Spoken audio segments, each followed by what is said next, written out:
It's time for conversations. Who?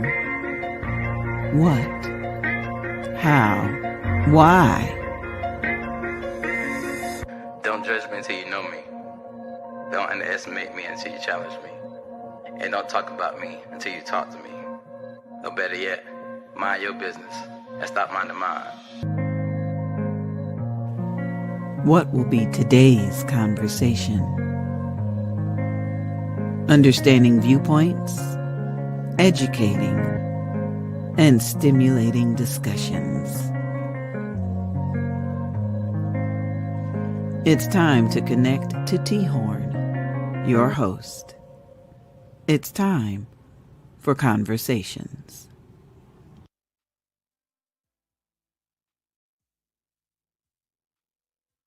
Yo, what's up, everybody? It's your boy T-Horne da Uncool, and this is Conversations with yours truly, T-Horne da Uncool.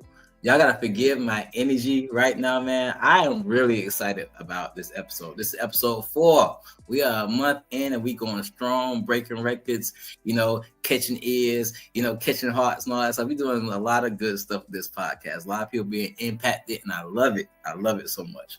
But the reason I'm so excited is because today we're talking about hip hop. And if you know me, T-Horne da Uncool, you know I love me some hip hop. Being a rapper myself, going from Christian to conscious and positive and everything, I've seen hip hop from different sides and everything. But one thing I know for sure is that everything all nice and breezy when it comes to hip hop. There's a lot of negatives to it, and there's a lot of positives too. But guess what? We're going to talk about it today. And today I got some awesome guests from Duval County who are like hip hop royalty around in the city. You know what I'm saying? I got, my boy D-Staff, my boy Mal Jones, I got my boy Swords, you know what I'm saying? And you know who else may pop up? You never may know. So let's bring the guest on right now so we can acknowledge this hip hop royalty real quick. You feel me? Let's go ahead and knock it out. What's up, y'all boys? How y'all doing? What's good? What they do, fellas? All right, so we got Mal Jones, we got D-Staff, and we got Swords. So at the end of the show, we're gonna wrap it up, and we're gonna talk about everything I got going on, events, y'all music, y'all want to share it. If y'all want people to record, or produce with y'all, and everything like that, a lot of stuff. We're gonna get into it. But right now, the topic at hand is the toxic and the healing sides of hip hop. With y'all being in the music game, whether you're rapping or making beats, producing, how do y'all feel about hip hop in general? Ma, you want to go first and give your insight on it, bro? Hip hop in general, I mean, that's our culture. That was made in America, and all the a lot of the harsh things that America produces, hip hop personifies.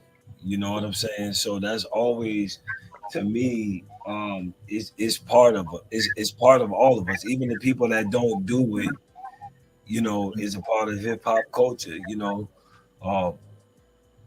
Having fun, you know what I'm saying, is being about a DJ, the artist, the rapper, you know what I'm saying, the MC, and the people. Those things are interchangeable, but that core is what hip hop is to me, and is what a lot of the people that are in it that I know, feel like it's a part of them too. They grew up with it. It's their culture. It tells their stories, and they are relative to that culture. So that's what hip hop is to me. Gotcha. What about you, Staff? Give me an insight. Yeah, definitely. And from a core creation standpoint, I work with a lot of the artists, and every artist is not just an artist. These are people who come from all walks of life. It's a form of expression for the people I've dealt with. Good and bad. You connect to people's life. You connected with them. At least for me, being an engineer, first standpoint. So, it's just a form of expression for the struggle, or even in positive times. That's what we do. Hip hop is just our culture. Got you. Swords. I know you. Yeah, I would agree with with those two fellas, man. When it comes to culture, hip hop started off as hood culture, black culture. But now hip hop is American culture. I say that because when you look at videos or photos of any other country and they want to mimic an American, 9 times out of 10, they're mimicking something that they've seen on a TV screen from a hip hop artist. Even when you talk about from the way we dress to the way we speak, just like Maul said, you don't even necessarily have to be hip hop, quote unquote, but hip hop has permeated every facet of life as we know it. You can go to some places as banks or white churches, and they're using small hip hop terminology and language. So that means they've been affected somehow, some way. Right. So yeah, good, bad, right, wrong, indifferent. It's all culture. Right. So let me break down why we having the topic we having today. So for those of you guys who know me personally, you know, I started rapping probably like in 2013, I'll say. Matter of fact, 2000, the staff over there laughing because staff know the first person I ever recorded with was him. He recorded my first song and everything. You know, me and staff go way back and everything. But I started doing Christian hip hop in 2013. And the reason I started doing Christian hip hop because I grew up heavy in the church. And I always had this thing about me of wanting to be positive and wanting to be against the status quo. Hence the name T-Horne da Uncool. You know what I'm saying? I never wanted to be like everybody else. I want to be staying in my own lane, be different, do my own thing. You know what I'm saying? And I didn't give two craps about what everybody thought about it. This was my thing, my lane. I was going to do it regardless. You feel me? But the main reason for that is because of the stereotype associated with hip hop. You know what I'm saying? If you hear about hip hop today and us being rappers and stuff and, you know, working with music, we know there's more to it. But the main thing people are saying is all people talk about in hip hop are sex, money, drugs, killing, you know what I'm saying, degrading women, this and that. And I know for a fact that that's not all hip hop talks about. You know what I'm saying? I know that for a fact. But when you see with the career I have working with these kids and stuff like that, and you see the impact, the negative impact that's had on these kids, that it has on society, that it has on people of color. You know what I'm saying? It gets as great as hip hop is, it gets a lot of negative slack because of that. Because even though with me being a positive and conscious rapper now, I'm talking about life experience and stuff like that and everything. And I never been the type of dude to, you know, be in the club throwing money and, you know, shooting and selling drugs and all stuff and everything. So to me, a person who's never experienced that, and people on the outside never experienced that, they automatically relate that to be a negative. But at the same time, it's like this, because I know people who rap and been through that kind of stuff and rap about that kind of stuff, and though that outside women look at it as negative, they just rapping about their lives and trying to relate to people. So with that being said, and so I want to start with you, because I know you got a lot to say on the topic, the toxic side, the negativity of hip hop. Where do you feel like it stems from, and what do you feel like, you know, is the purpose behind it, if that makes sense? I feel like it stems from life. Hip hop in itself is a reflection of life. Life is encompassed with negative encounters and positive encounters. From its inception, it was born out of the Force. And by the Force, what I mean is if you're a nerd and you're anywhere familiar with the Star Wars culture. Bro, I was just going to ask you, bro. Like, you relate this to Star Wars, bro? The Force is positive and it's negative. Right. It's not bad. It's about what you do with it. So as much as we try to use it as a positive tool, hip hop was born out of street shit or street stuff. Forgive me. Now you good? So we can we curse on here or? Sir, just for clarity. Be comfortable yet respectful. That makes sense. Okay. Yeah. So it's gonna shine a light on the positive and the negative. It becomes a problem when the balance is thrown off. And I feel like that's where this conversation comes into play. There's not enough of the positive stuff being highlighted. And why would it if it's not making money? And hip hop is about business and commodifying, right? Quote unquote, if we're talking about the actual business, because this is a music business. So even the most conscious or positive of hip hop artists understand that fact. They enter the industry knowing that it's an industry, and is regardless of whatever your approach is, your overall goal is to sell something and make money off of it. Right. So we can't leave that off of the table. That's motivation in itself. And I feel like that's where we ended up here. That's why we ended up here. So 2 questions based off like the piggyback what you said down here for D Staff and Maul. First thing, and don't judge me. No, I'm a nerd at heart. If you said hip hop is like the Force, you know me personally. Would I be a Jedi or I be a Sith Lord? Which one?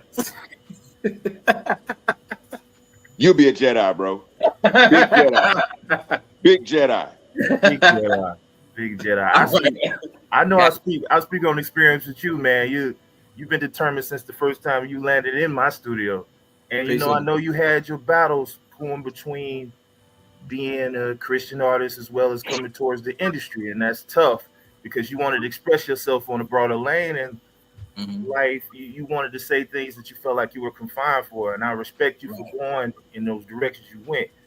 But I don't want to get too far away from it. But second to what Schwartz is saying, yes, I think we lost it when the hip hop rose to the level of where you say, you come at that point, do I want to be an industry artist or is it past the culture? And then, yes, what's going to sell? And then you start to channel your career of what your goal is going to be. And you notice the artists that move forward in career, they get to a certain point where it becomes a bridge. They say, well, I want to be independent because they want to keep it true to their actual hip hop art form. A lot of people make that choice and say, you know what, the industry is not for me. They continue to do their music and they, get with their real fans. They stay with their core fans and they go ahead and do it. That's why I always love Texas and Houston, because they still have the CD shops. They still have the movement like that. You can still have that movement and still be productive. Most of those cats, you see, they went back home and still making that same amount of decent money. Monetizing their music. Everything's not like that, but I'm just speaking from experience in that level, Got you. Ma, what about you, bro? What you feel about the negative impacts that hip hop is making?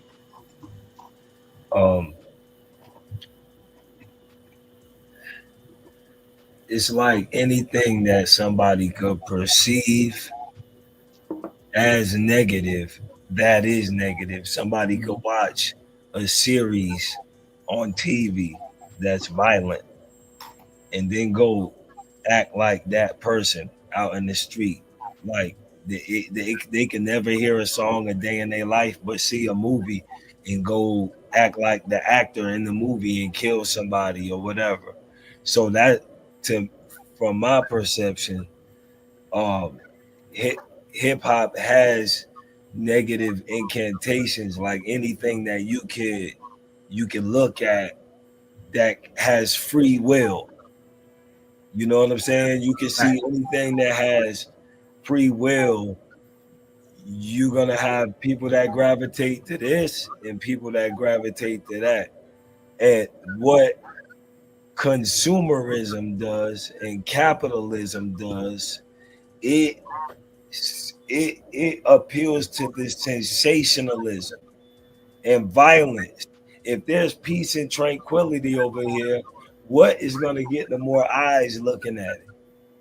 If you look at it from that perspective, you automatically know that we don't have the money and we're not moving around what people like and what the culture is driven to be at any certain time, because hip hop is positive and negative, just like people are positive and negative. Your grandma might slap somebody in the right situation, but you see what I'm saying? What's happening in hip hop is really pushed by the people who control hip hop. Okay, so guys, we got a question said from the viewers. Why is it important to make money as a rapper? You guys want to get some insight? I got my own comment about it, but I want to let you guys go first. Why is it important? Yeah, I mean it's pretty obvious, but Why is it not yeah. Baby gotta eat. Why is it not we important? gotta eat just like everybody else. You know what I'm saying?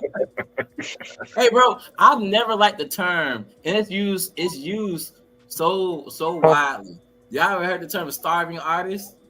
Yeah. Like Definitely. people have made that term okay. It's not okay. We don't want to be starving. Yeah. We want to eat Yeah. like everybody else. We want to live Come like on. everybody else. Come on. I feel like if you a starving artist, maybe you should be doing something else. It's that. Try something else. You don't want to ruffle too many feathers there, brother. Yeah, you like If you can't materialize, Right.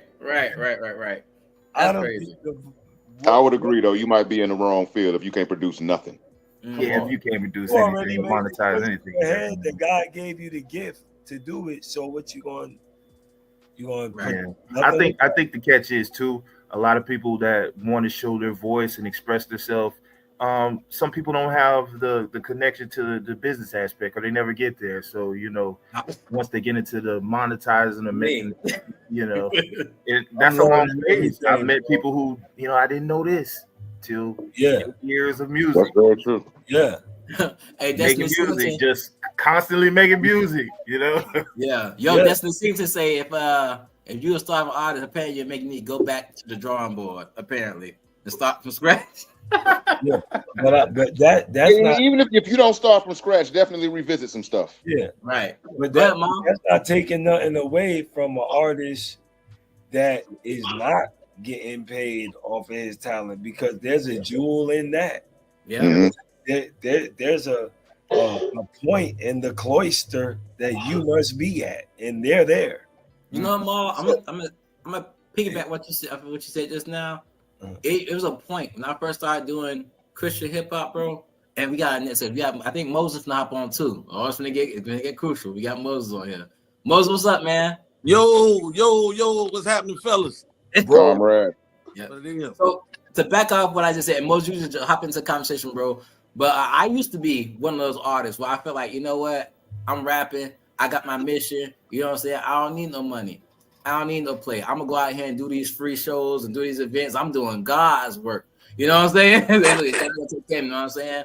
But then I realized, you know what I'm saying, though God is spiritual, I will bless you in physical ways too. And you can't be so ignorant to the physical because you're so spiritual that you don't see the physical when it's coming. And when I realized the bills needed to be paid, and I needed to eat, and I had to take care of these kids, yeah, them free shows stopped real fast. You know what I'm saying? But I do want to talk about something Miles just said. Miles said it's if I could paraphrase, I'm not gonna hit it on the head, but the paraphrase, he was saying something amongst the realm of, people will relate stuff to negative and they'll relate stuff to positive. That's kind of the whole point of this podcast. As a human race, we already know, not until all y'all this and everybody who watched the show before they heard this, people always throw shade and negativity at stuff they don't understand. But they don't take the time to have the conversations or do the research or get the information to understand it. They always go by what stereotypes say or what the media say or what the status quo is saying. You know what I'm saying? And I feel like hip hop's the same way. You know what I'm saying? Especially with it being majority, colored, you know what I'm saying? Colored people. We already got a lot of negativity coming against us. So when we say, hey, this is our music, it's like it's automatically boom. Okay, that's their music. We already got negative insight or negative opinions when it comes to it anyway. So we automatically gonna make that negative without trying to listen to the music, without trying to understand the culture, without trying to go through all that. So it's already written off in a sense. Thankfully, that now, hip hop is getting this just due, but it still faces a lot of negativity. You know what I'm saying? It's looked like as the, how can I say this without sounding too facetious? It's looked at as the nigga music. This is called what it is. That's what it looks like as the nigga music. You know what I'm saying? Moses, it's feeding the machine. True. Moses, you ain't had no insight really yet. You want to give some insight on how you feel? Because we talk about right now, we're talking about the toxic sides and the toxic impacts of hip hop. You want to give any insight on that? I think hip hop is well rounded enough where we gotta have something for everybody. And niggas need music too. Come on. The That's thugs real. need Come on. music too. You know what I'm saying? The toxic people need music too. So I ain't against none of that. It's just a matter of what you choose to listen to. High five, homie. Whatever relate to your soul. So Right. if this music not agreeing with your soul, turn it off. High five. I mean, hey, It's that simple. Right. And people like to throw hip hop into one pot, and really, it's a whole plate. You know what I'm saying? It's a whole plate. We got some sides over here, got some vegan dishes over there. We got some candy. We got some meat. You know what I'm saying? buffet. Sounds like a buffet to me. Sounds like a buffet to me. Talk about it. Talk about it. So we got it all. It just when you go to the buffet, it's all a matter of what you can't blame the buffet because you keep picking the nasty stuff out of there. You know what I'm saying? We know not to go to the corral and get the roast. That roast trash. You know? Right. Let's go over there. It'll go over there and mess with some of that baked chicken or something. You know what I'm saying? Play it safe. Yeah, it's all about what you choose. What you choose to eat. It's to each his own. So Right. You can't put it all. You know what I'm saying? You can't put boxes on wide open spaces like that. You know what I'm saying? So the toxic side needs to be there. It's as important as the conscious side. You know what I'm saying? Come on. You gotta have that balance like that. You know? So real quick, y'all. Shaquille Cook just put up. I was trying to save it. I was trying to avoid it. I was trying to avoid this, but she brought it up. She said, "Let's question rap beef. Is it real or is it just a crazy hype? Basically, is it real or is it fake? Or are people just trying to get hype off it? Get what's the word these kids using today? Get clout off it. You know what I'm saying? So I didn't want to go into this, but y'all, I'm sorry. Ever since I heard that Chris Brown diss, oh my God, that Chris Brown diss. Listen, everybody got their opinions, but I'm just telling y'all. When Chris Brown dissed Quavo, that immediately shot that man up to my top 5 favorite rappers. I didn't know the man had it like that. Y'all know y'all heard Breezy on 106 about 5 years ago. He's been eating. Breezy been rapping. Been rapping. Hey. And the crazy thing is, I've been listening ever since the month of April started. All I've been hearing it's rap beef season. Everybody bringing rap beefs back, and it's cool because the competition is great. You know, you got the Kendrick and Drake and J. Cole and But here's the thing: all of those rap beefs are connected. All of them. Every last one of them is connected. Agreed. So Yeah, it's not like this sporadic rap beat popping off here and here and here. It's this group. So let me ask y'all this, because Moses, I'm gonna call you out. Saw your social media feed, and I saw something. We talking about negativity and toxicity in hip hop, right? How I feel about what J. Cole did. I feel like no, he went to. I mean, not me personally. I want all the smoke. You know what I'm saying? But on another note, I battle. I do this myself. It's 3 battlers up here. I know for sure. And a lot of us, you know what I'm saying? We out of that phase. You feel me? Right. Like we ain't on that no more. Like if somebody diss swords every day, somebody diss Maul every day. You know what I'm saying? Well, we gonna sit there and rap with all you dudes. You know what I'm saying? We can't. Sometimes you gotta say, "Hey, bro, you got it." Like I'm ignoring that. You know what I'm saying? Yeah. So I'm with him. If that ain't where he at in life right now, I'm okay with him saying, "You know what? I'm not gonna let y'all upset my peace." You know what I'm saying? Yeah. You know what I'm saying? Because y'all trying to put the battery in his back to go and do something that he don't really want to do. I'm okay with that. Now, part I ain't okay with is Here you go. shut up in the first place. You know what I'm saying? You ain't want say what now? to say, you got it, bro. You shouldn't have said nothing in the first place. You can't make the record, then erase it. Yeah, okay, thank you. But Then That's what I was he about to already say. knew he was gonna do. He called it might delete might later. delete it. Might delete it later. Might delete later. You know what I'm saying? I mean, in the level he went in on, that was not a AI oopsed off in there. He went on head in, bro. Like you can't, it's levels to it. If you kicked a couple subliminals, maybe, but you was in your field, bro. You let it go, let it be in the universe. It's already out there anyway. That's my thing. You don't went and kick the beehive and then say you don't want no smoke.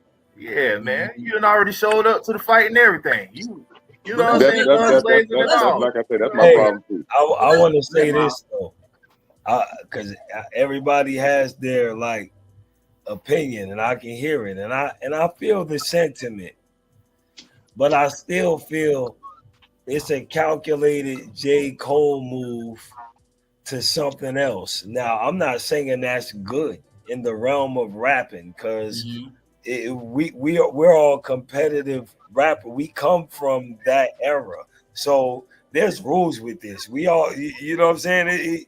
You One is no apologizing. Leave it at that. And you can't be scared to go in. You gotta just do you just gotta do what you feel.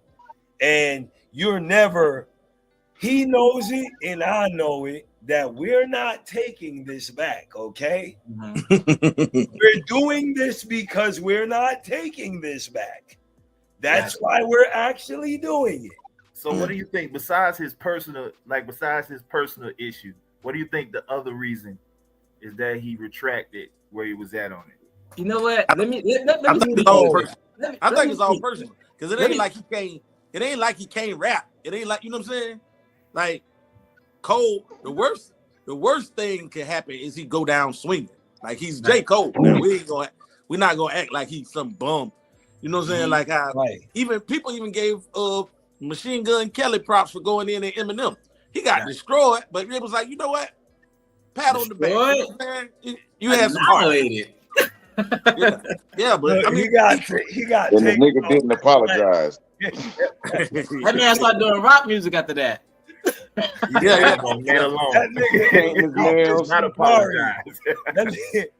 1 point. So wait, let me say this. So being a former and sometimes still Christian rapper, positive rapper, constant rapper, whatever you want to call my lane or whatever. You know what I'm saying? I'm not a battle rapper, which is funny because Moses and Swords that see me at work, working with the kids and everything. They know when they come to ranking and throwing shots, I can rock with the best. I be laying them kids out. You know what I'm saying? So rapping, hey, you've been mad a couple times. I got proof. There will make you change that. I got proof. Yeah, but you got proof. Bro, you've been mad at a couple folks a couple times. You forget. See, that's the thing about the studio. You go to the studio and never know. I got proof. He got stuff in the archives from my old days. We ain't talking about that. We ain't gonna talk about that. But don't ever go against a nigga that got you on record. With that being said, though, even though I can rank, I choose not to be a battle rapper because, like, first and foremost, my mission, my path, what I'm trying to do, it just ain't me. You know what I'm saying? It ain't me. And I can feel where J. Cole coming from, where it's like you trying to do a certain thing, you have a certain mission, a certain goal with your music, and you pull it out of that for some petty, some emotional stuff because everybody around you is like, bro, what you gonna do? You gonna let the nigga talk about you like that? You just gonna do this and everything like that? So you feel like you have to respond. You know what I'm saying? But Cole is a head's head. Mm-hmm. We didn't have to tell him he had to respond. He knew he had to respond. Mm-hmm. So it was just a matter of when. Exactly. My issue is, for one, like I said, he apologized. For you to be who we know you to be at your heart. Two, this wasn't even no beef. This was tofu. You apologizing for what? At this point, you just being a super nice guy. So 50% of me want to believe that it's a chess move. Yep. I want to believe he got a 100 clip in ducked off somewhere. I really want to believe he got a 100 clip ducked off somewhere. Right. Because even what he dropped was a light jab. We've heard harder verses from Cole over the years. That's what I'm saying. I was thinking that too, but I have to go into that. But before we go deeper into that, because I want to get, I know these rap beats is crazy, and I know we want to talk about them and everything. But two things, got to stay on topic, and the second thing is we got a question on the board, and that's a very good question. The question is, how are these guests qualified to speak on this topic? Give me some background. So with that being said, I'm gonna take some time and let all you give your background on your history, what you do in this and that. Start with Ma. Ma, want to get your background first, bro? How dare they ask that question? Yeah, I mean, dude, That's wild. yeah, I don't think this needs to be. We can. Only because, okay, let me hold up. Y'all not becoming my viewers now. They're not becoming my viewers like that. I understand. They don't know who y'all are. I welcome that question. They just don't know who y'all are. They want more insight. They want more information. They want to build a closer connection with you, Ma. That's all they want. Oh, listen, that was a joke. I know, right? I know. So my name is Maul Jones. I've been an MC in Jacksonville since 1992. I started rapping here. I am originally from the Bronx, New York, the birthplace of hip hop, and my father was a jazz musician who raised me there until he passed away and my mother moved down to Florida, which I was raised at 10 years old. I was raised in Fort Lauderdale, Florida. I moved from Fort Lauderdale, Florida, and ended up in Jacksonville at 16. All throughout this point, and look. I'm sorry, bro. It's time, man. 1992. Damn, that means qualified. Yes, it does. That's all that answers. You know what I'm saying? So, I like a lot of people say, "Oh, you're a New York rapper or whatever," but I was standing in Fort Lauderdale and watched the Space Shuttle Challenger blow up over my head. All these things that have to do with Florida and hip hop and how I came up all culminated for me to be the first hip hop artist in Florida to ever be labeled a folk artist by the Division of Historical Resources and the Florida Folklife Program. I write educational programs for Title I schools in Jacksonville, Tallahassee, West Palm Beach, and these are hip hop based programs that go into the educational system, whether I'm working with an English teacher, a writing teacher, some college education, historical facts dealing around with like this conversation, hip hop culture. I've been around, doing this. So that's how I'm qualified to talk about it because I kind of grew up doing it. My brothers and sisters grew up doing it. My uncle grew up. My uncle's he's the first African dance artist in Buffalo, New York history to be a cultural ambassador of the arts. He went to Africa in the 60s and taught over there in a school that taught African dance. Her name is Catherine Dunham, and she's done a lot for African dance. The djembe drum, a lot of the drums, like a lot of my family was around that, and I grew up learning about that kind of stuff. And as hip hop culture emerged, I grew up in it, and I'm blessed enough to be able to affect it and influence it. Like, so I mean, that's how I'm qualified to be a part of it. Hulu Network just did a documentary on Jacksonville violence in hip hop culture, and follow me around for 3 days to talk about the culture of hip hop, why it has these violent incantations, and what I'm doing with the culture, which has been running a hip hop cipher outside downtown for the past 13 years at the Jacksonville Art Walk without any fights, without no cursing. So, you know, I can relate to it in a different way. Like Mo was saying, it's really all in what you paying attention to, because there's a need, there's a want for everything. But what does the culture drive us to, you know, to be focused on? You know, where are we all? Where's everybody looking? And the powers that be gonna push that in front of the most sensational thing, so you can look at it. Therefore, the dollars are being made. So, I feel like nobody need to question Maul certifications anymore. I feel like we just got done talking to Russell Simmons. So yeah, nobody need to question why Maul is qualified anymore. Hey, that's me. Now you're gonna talk to some even more qualified people. Right. Staff, go ahead and give me your qualifications, sir. Let them know what you're about, sir. Well, look, basically from the creation aspect, I've been engineering for at least 15 plus years. I've been part of a lot of major products, a lot of major careers nationwide, from all of the East Coast all the way around to Texas. I could do name dropping and all that, but that's not important.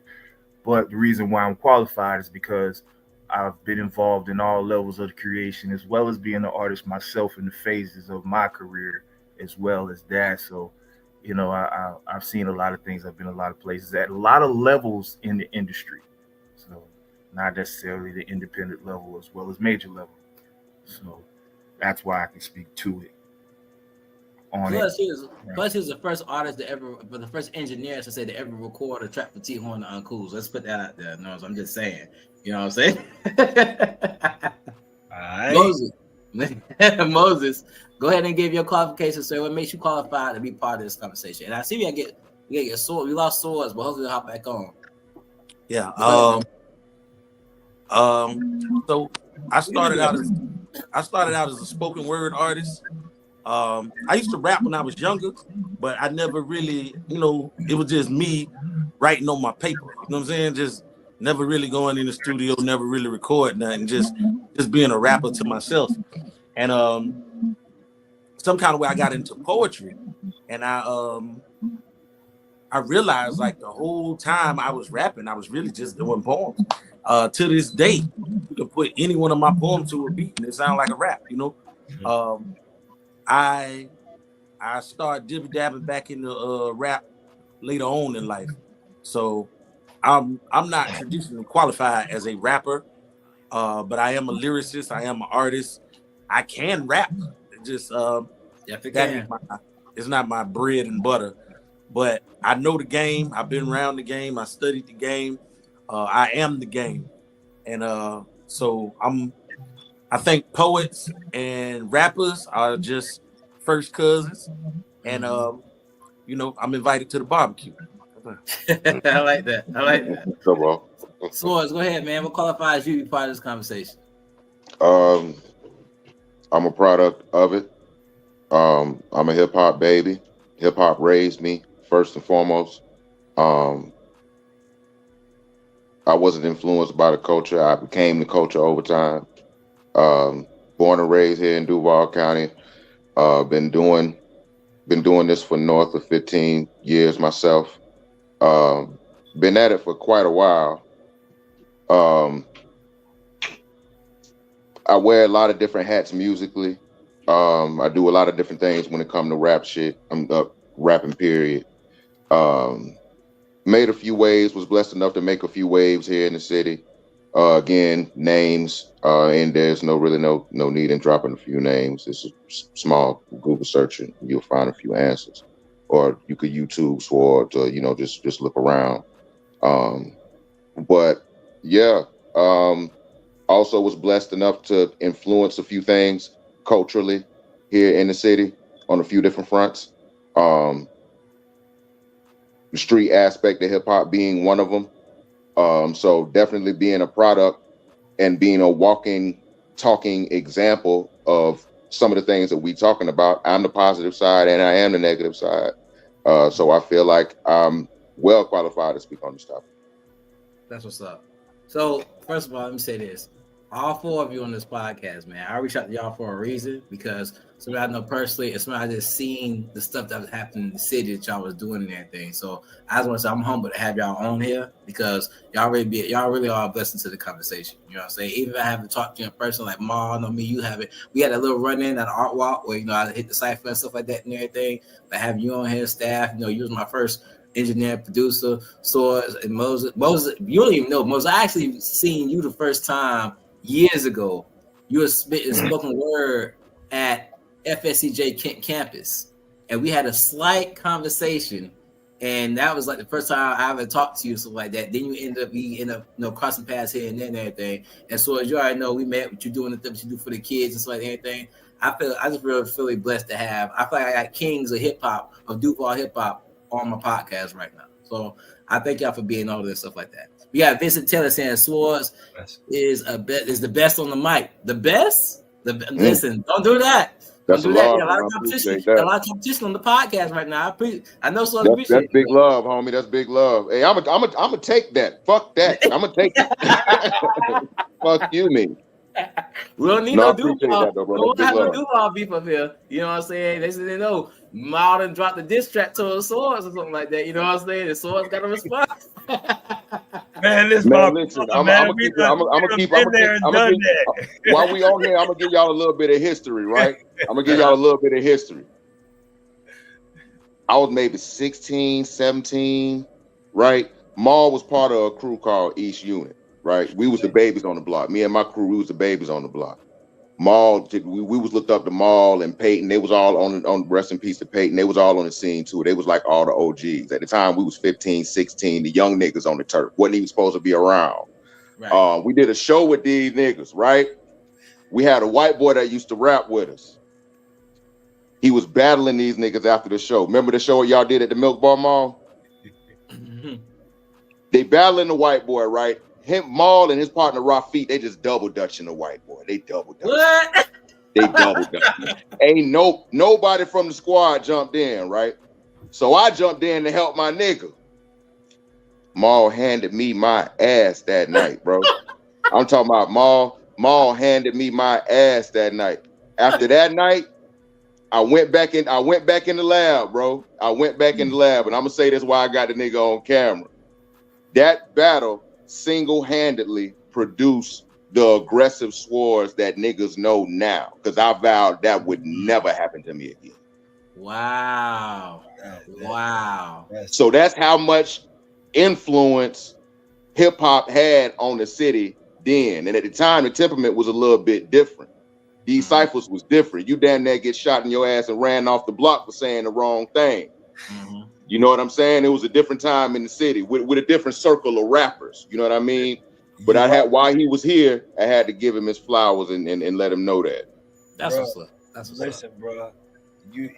Listen, I remember that shit, right? That was a fun night, bro. That was a fun night. After that night, me and his crew, like this. Look. Yeah, big shit. I think we earned their respect that night.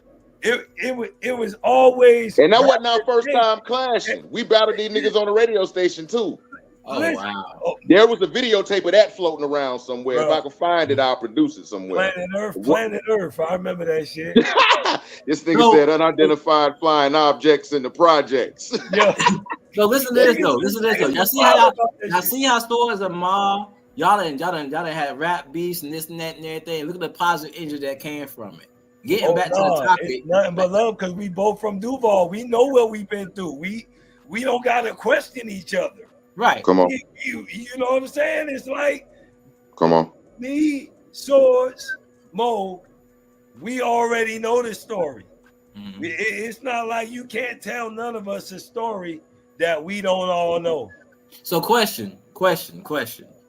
With that being said, y'all know it's all Duval love and everything like that. We got that. But all rap beefs don't go like that. You know what I'm saying? Hence the whole thing about the toxicity of hip hop. You know, a lot of rap beefs end up, and everybody's watching the rap beefs going on now. But then in the back of their mind, they thinking like, is this junk go get serious because they throwing personal shots and this and that and everything at each other. You know what I'm saying? And you know, people have got killed in the past over rap beefs. So we know in Duval with y'all it's all love, but y'all think it's ever gonna get to that point where people are starting to kill over rappers and everything? It's big. No, because that's not rap beef. Explain. That's something different. That's something different. That's not rap beef.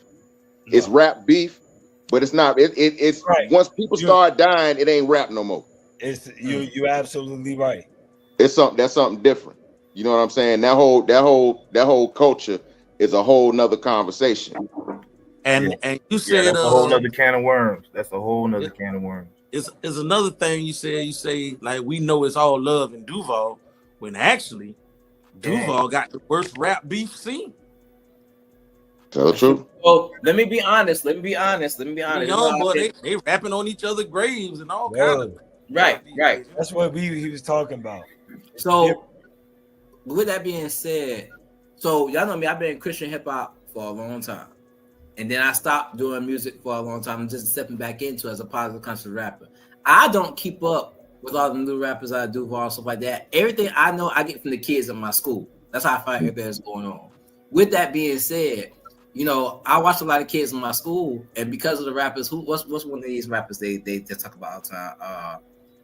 I'm just that name dropping. Fulio, one of them. Y'all know who that is? Fulio. Yeah. So I know he had a lot of negativity tied to him and stuff like that, and then a lot of other rappers was that and everything too. And now I see these kids in my school, and they talking about shooting and killing and this and that and everything like that. You know what I'm saying? We talking about toxicity of hip hop. Hip hop is cool. We know that hip hop has a lot of positive stuff in it. We'll get into it after. But when it comes to stuff like that, when it comes to the influence of the music, teaching people to kill, teaching people to do drugs, teaching people to treat their women like trash, teaching people to, you know, get money over everything. How do we feel about that though? You get what I'm saying? How do you address that? I think you got to dial it back to what Maul said in the beginning. He was saying like the culture and people are tapped into it everywhere, right? So now we have social media and everything. So the machine, they want a piece of the machine. We're the biggest spenders. We're the biggest consumers. So, you know, what people do with their money and how they can utilize hip hop and the honesty in it is the change, you know, not saying honesty, but just the direction of what you can do with it. Businesses, as well as, you know, I don't want to get into the political agendas and what people say about that against black people and the whole nine. But, you know, that's where you get into that. You can't really judge it and put it in the box. You know, you can't do that. Second to the notion, you know. You can't. It just depends on how you run into it. So, take this scenario. Me and my wife, right? Y'all know, I anybody who know me know I love the heck out of my wife. Y'all know I brag my wife all the time. So we have our little date nights, you know what I'm saying? And one of the places we like to go is the Real Tea. And you're a Jacksonville native, you know what the Real Tea is, you know what I'm saying? We go there for the reggae nights and the Fridays and all that stuff. It's a good time. But one night we will not go to is the hip hop night. And the reason being, it's crazy with me being a hip hop artist, you'll think, oh yeah, okay, T-Horne will be at the hip hop night and everything. But nah, because for some reason on a hip hop night, negativity is at its highest peak. That's when you got people coming there, you know, majority of times younger people, you know, being ignorant, trying to, you know, show out, being on some gangster ignorance. Not saying being gangster is ignorant, but I'm saying, you know, the difference between being gangster and some gangster ignorance. There's a difference between the two. You know what I'm saying? That's when the most fights happen. That's when the most drama happens and stuff like that. And it's crazy. Majority of that stuff happens on the hip hop nights and only hip hop nights because reggae doesn't happen. You know what I'm saying? And then Fridays, the old school joints that don't happen, but hip hop, there's always some crazy popping off. Mo, go ahead, Mo. I know you got something to say. Go ahead. Nigga, we don't go to that shit either. We don't go at all, nigga. That's not hip hop at all, bro. Ain't that hip hop? That's just wild niggardry. Like that ain't. You're not playing with that over hip hop. That was the highlight of the night. Tell the truth, though. That was the highlight of the night. Tell the truth, though. We already know. Not down there in that dungeon. Shit, Oh, We hang out my outside. We'll hang out upstairs, but we ain't going down there in that dungeon. We already know. Down there since we was little, bro. Hey, Yeah. when I was back in the day battling swords, that's where we was all going down Yeah, there. we was going Oh, right nigga, I spent my whole 20s and 30s in the mother. That's the only energy I would go toward. I'm from that energy. So We for me, I love got that. a different relationship with it. Got So, but yeah, it's that's for me. We That's too nothing old new. for that shit now. Yeah, that's where what Mo said come into play. Nigga, we don't go to that shit no more. We're out of that. I'm ducked the fuck off. Oh, When you my talking God. about the That was violence and But yeah, that's for me. That's nothing more. You know, y'all niggas know that shit. That ain't nothing new. Yeah. it It ain't promotes nothing new. that. We was wild down there when we were young. You know what I'm saying? Thank you. Hold on. Hello. Ma was saying so. I want to hear what he was going to say real quick. Go ahead, Ma, real quick. No, I was bouncing off what Swords was saying. That's nothing new. CBS, ABC flew down here last February to shoot a show on Hulu about all the gang violence and all the shooting down here. So they already knew. They're national television, and they heard about what's going on in Jacksonville. So you know, they flew out here from California and did a show on that. But we grew up knowing about this. Yeah, this Duval County, bro. Like we went out expecting some stuff to pop off. You just prepared yourself for it. Yeah, it's gentrified now. You lucky it's not back in the day. You lucky it's not in the past. It's kind of dwindled down from my perspective because I'm not in it. Right. But this has always been a long epidemic in Jacksonville. You know, this type of thing. And just so hip hop culture, rap music is a vehicle now that you know, toxicity breeds off of, you know, and uses and utilizes. But is it hip hop? No. It's rap beef. It's beefs that will go on, but the people are rapping. So, Right. We coming up on an hour, and Ma kind of answered the question his own way. But one more question before we go out into the hour and take a break and come back. Y'all talk about, you know, the violence. Talk about, you know, the people coming out, news knowing about us, doing documentaries about us and everything. Do y'all feel, and this I just want an honest answer from everybody within the last 5 minutes. Do you guys feel with the negativity in the city or negativity in the world or the US for that matter, when it comes to stuff like that, do you feel like hip hop is part of the blame for it? No. Why so? So Not to blame, no. okay. Can you elaborate? Because hip hop is a byproduct of all of those things that you just mentioned. Okay. We're a reflection. If anything, we're a reflection of it. But to blame us for it, hell no. Hip hop is a mirror. There's shooting high crime rate in a high crime rate city. They talking about it. Your girlfriend acting like Sexy Red. You know what I'm saying? Yeah. Hey, that's the hip hop mirror gonna be that. So, like Swords was saying, these things exist in the culture, but I don't think it's hip hop is responsible for it. It accentuates those things. We got a comment somebody made. It says, yes, the cussing and violence from hip hop and rap is to blame. That same person just commented and said, I like hip hop, but I don't like cursing. What the fuck? No, that is not, hey, that statement wins. That statement was the show. I'm just saying, you know what I I'm saying? can't with y'all. I cannot with y'all. Fans are. Again, hip hop is a mirror. That hip hop is a mirror. That's hip hop is a mirror. Oh my god. He ain't do nothing but read it. Look, when you go back and listen to The Message with the Furious 5, That's one of the first hip hop songs, right? Right. And they talking about the violence and the drugs and the everything that's in the police brutality. So that's one of the first hip hop songs. So does the art imitate the life, or is life imitating the art? You know what I'm saying? Yeah. Has crime stopped since that first hip hop song? Exactly. And that's what I was gonna say. You could hip hop could stop hip hop today. ever began. You see what I'm saying? Right. So they trying to blame they're trying to blame the crime on hip hop when actually hip hop was blaming the crime. You know what I'm saying? Come on. So you said crime been around since the crime was around when you took over the country. You know what I'm saying? Thank you. That was the crime back then. You ain't said Al Capone and all that. Those gangsters around before black people. Before black people was free, the gangsters. Billy the Kid. These people, quote unquote, forefathers was gangsters. You know what I'm saying? So,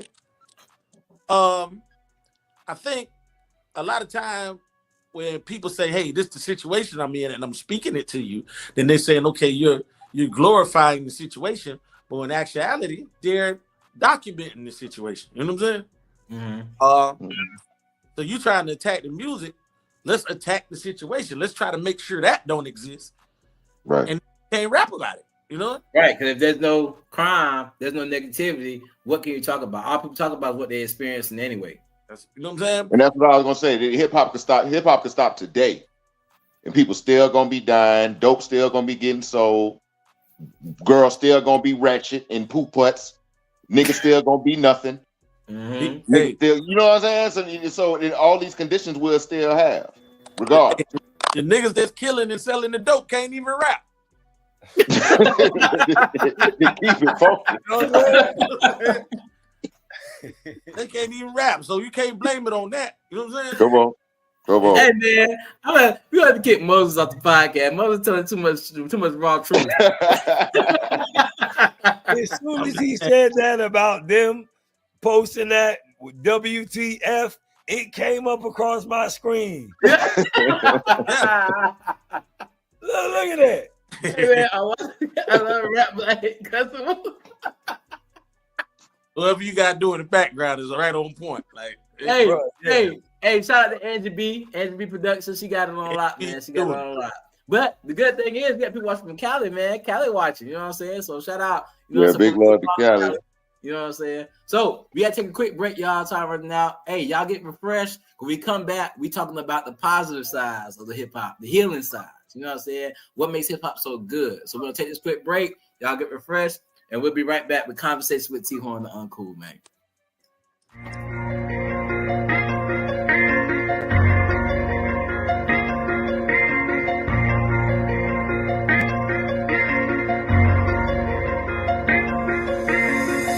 Don't judge me until you know me. Don't underestimate me until you challenge me. And don't talk about me until you talk to me. Or better yet, mind your business and stop minding mine. Yeah, I'm the topic of conversation. Circles talk about me. Yeah, I'm in rotation. I'm the one they talking, then they gossip about. Now it's so hard for them to keep my name out their mouth. Oh. I'm the topic of conversation. Circles talk about me. Yeah, I'm in rotation. I'm the one they talking, then they gossip about. Now it's so hard for them to keep my name out their mouth. Oh.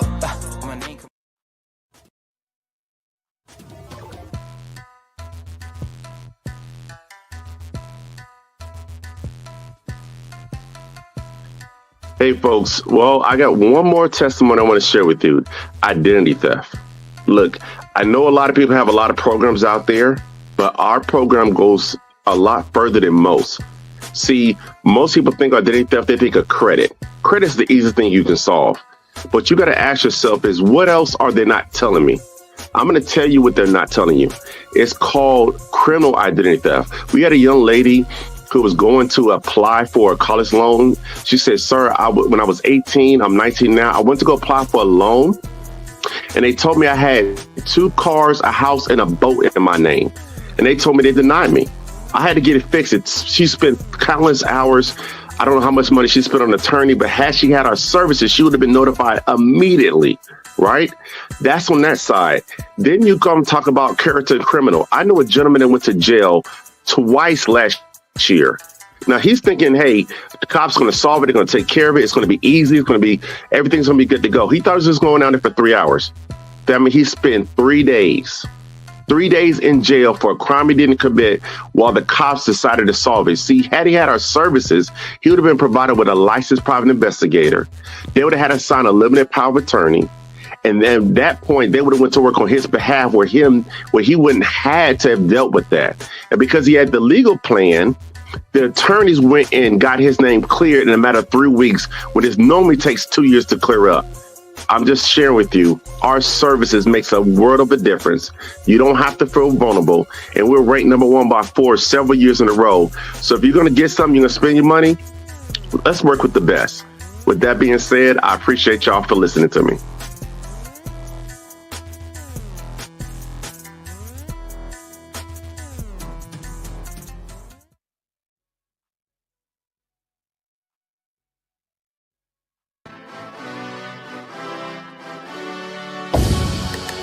Hey, what's good, man? It's your boy T-Horne. I'm that new breed. And see what I am? It's something the world has never seen. And something the fake Christian can only dream. I'm that new breed. Yeah.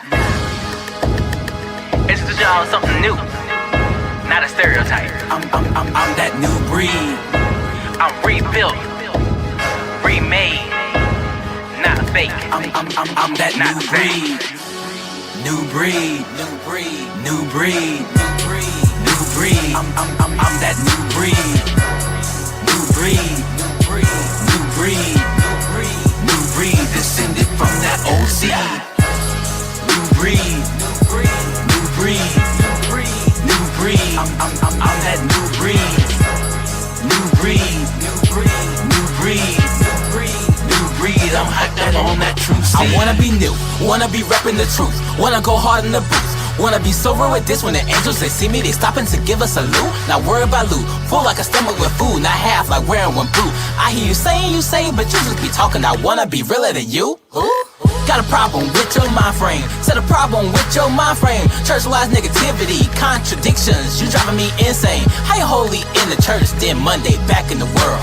You fake it, damn, these baby dolls, boy, you're nothing but a Barbie girl. Dang, pastor stealing money. Choir members funny. I ain't pointing fingers, but homie, I'm not a dummy. Then you sit around and judge me, acting like you above me. You can wear your Sunday's best, but your spirit's still ugly? What?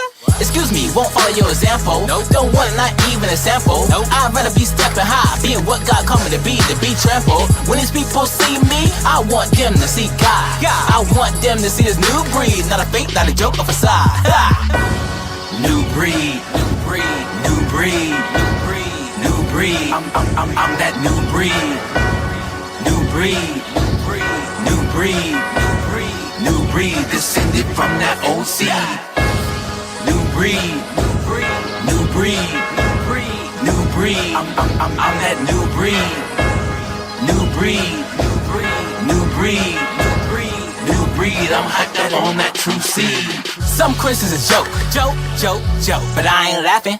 Y'all putting on a show, but I ain't clapping. Hey yo, what's a new breed though? Inquiring minds would like to know. Tell us what's the reason for your flow. Put us up on game, stop playing, bro.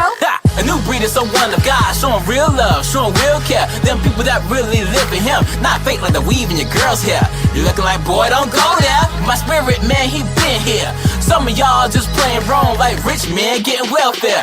Not gonna catch me half-stepping, nope. Selling out, nope. Living fake, nope. I'm no different on other days than I am on any given Sunday. This ain't no stereotype, no gimmick. Homeboy, this is my life. I ain't lukewarm, I'm super hot. I'm trying to be all the way right. Woo! Excuse me, won't follow your example. Don't want it, not even a sample. I'd rather be stepping high, being what God called me to be trampled. When these people see me, I want them to see God. I want them to see this new breed, not a fake, not a joke, a facade. New breed, new breed, new breed, new breed, new breed. I'm that new breed. New breed, new breed, new breed, new breed, new breed. Descended from that old seed. New breed, new breed, breed. New breed. I'm that new breed. New breed. New breed. New breed. I'm hot that on that true seed.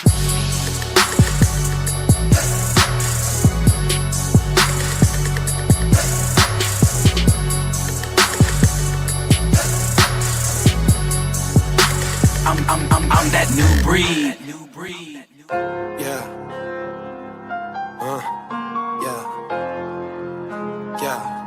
Yeah. Let's go and get straight to it. My God is the best. His name is Yahweh. I advise you to check. Yeah. My God is certified, glorified. That's what I'm gonna do. Yeah. Just giving your life. Yeah. And you'll know the truth. Yeah. My God is 100 proof. Yeah. He the truth. He 100 proof, yeah. He the truth. 100 proof, yeah. He the truth. Just giving your life, yeah. And you know the truth, yeah. My God is 100 proof. The God of Abraham and Isaac. And Jacob ain't nobody like him. He created everything in 6 days, and on the 7th he decided to take a rest. And yes, he flooded and cleansed the earth. He dried it up quick, he's real as it get it. That's why we be putting them first. He promised Abraham and blessed him with more seed than all the stars up in the sky. Why you think we stay confessing him? Elohim, and yes, he's Adonai. And his promise he kept, his body's united. Yeah, we gon' step, our God is almighty. We blew it, but he coming through, and just watch when he do it. Let's go and get straight to it. My God is the best. His name is Yahweh. I advise you to check, yeah. My God is certified, glorified. That's what I'ma do, yeah. Just giving your life, yeah. And you know the truth, yeah. My God is 100 proof, yeah. He the truth. He 100 proof, yeah. He the truth. 100 proof, yeah. He the truth. Just giving your life, yeah. And you know the truth, yeah. My God is 100 proof. Certifiable and undeniable, I know it cause he did it all for me. My mom's died and my pops died, but he wouldn't let darkness take hold of me. Just like when he parted the Red Sea, he showed me the way and I took that. Drunk the living water, now my flesh is slaughtered, and I'm telling you I will not look back. He gave his power to David, and the giant had to fall. He's the same God today, man, and he's waiting on your call. Big God, big things, never change. He the same, call his name, get you through it. He can prove it, nothing to it. My God is the truth, only do it. Let's go and get straight to it. My God is the best. His name is Yahweh. I advise you to check, yeah. My God is certified, glorified. That's what I'ma do. That's what I'ma do. Just giving your life, yeah. And you know the truth, yeah. My God is 100 proof, yeah. He the truth. He 100 proof, yeah. He the truth. 100 proof, yeah. He the truth, yeah. Just giving your life, yeah. And you know the truth, yeah. My God is 100 proof, yeah. You know what we should do right here? God, come on. We should praise, worship, give him glory, praise, worship, give him glory, praise, worship, give him glory, give him glory, glory, glory, glory. I should praise, worship, give him hallelujah, praise, worship, give him glory, praise, worship, give him glory, give him glory, glory, glory, glory. Let's go get straight to it. My God is the best. His name is Yahweh. I advise you to check. My God is certified, glorified. That's what I'ma do. Just give me your life, and you know the truth. My God is 100 proof. He the truth. He 100 proof. He the truth. 100 proof. He the truth. Just give me your life, and you know the truth. My God is 100 proof.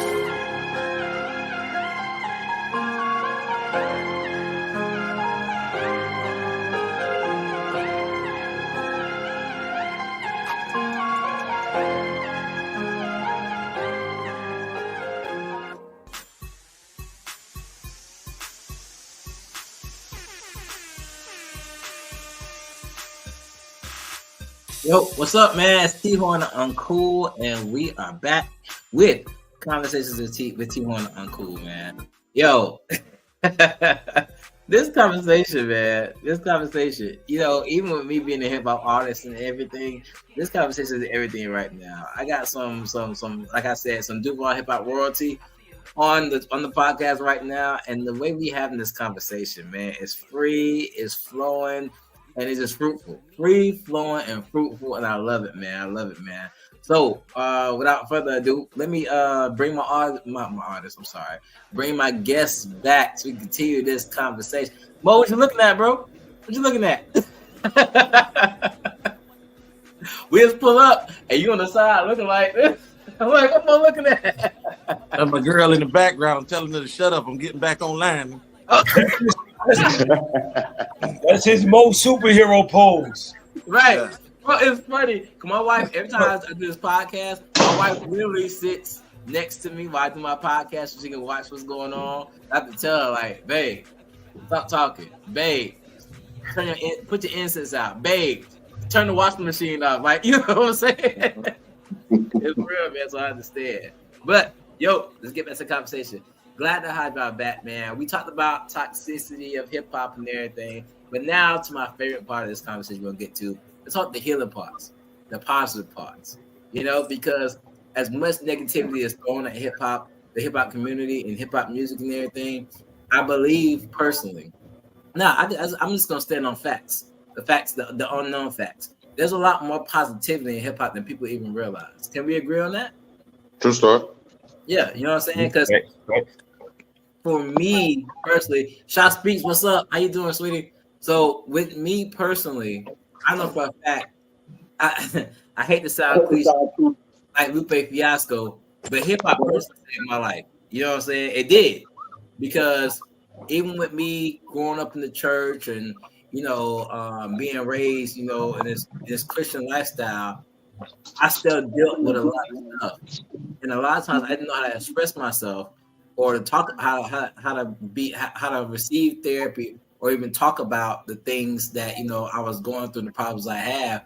But hip hop allowed me an outlet in order to speak them things. There are some things I will say in my music that I'll never say in a one-on-one conversation because my music and my poetry, it's like a superpower to me.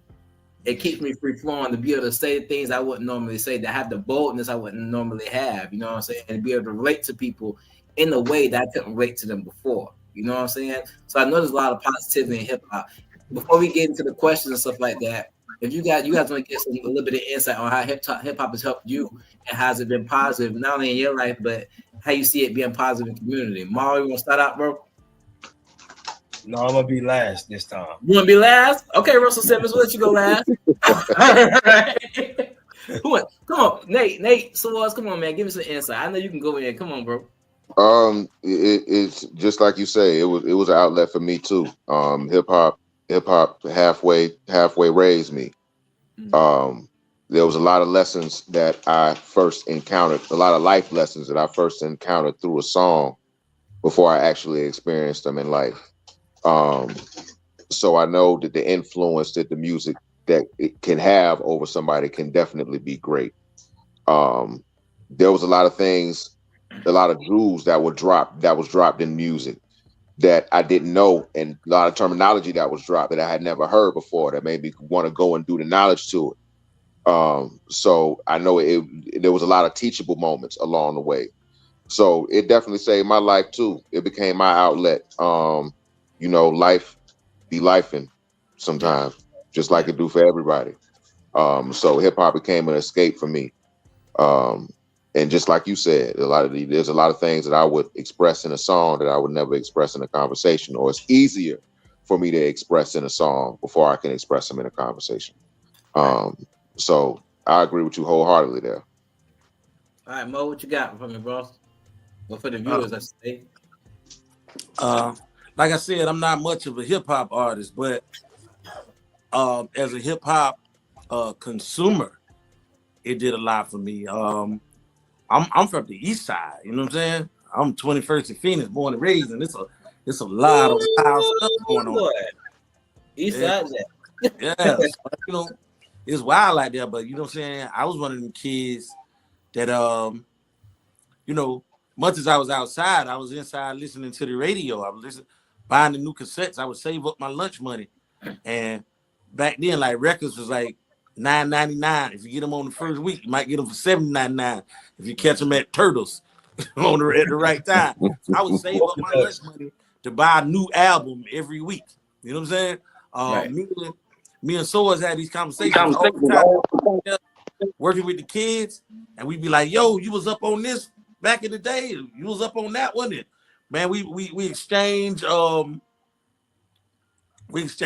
lyrics and songs. He tell me stuff to go home and listen to, and like the dude is real hip hop. You know what I'm saying? So what happens is you get these people with your same story. It's like it's all 2 degrees of separation where all these people think we ain't got nothing in common. And the thing we have in common is hip hop. You know what I'm saying? That music. Oh, shoot, let me. Yeah.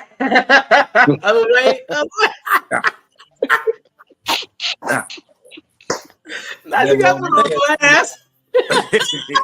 The thing we have in common. Let me be PG real quick. No, look, that hip hop put so many people together. Like music is the one universal language. You know what I'm saying? Come on. It don't matter where people come from. It really don't matter what color people is. Like that music is gonna be the thing that cures racism and all this bigotry and things. Because we can all get together and listen. You see how that boy?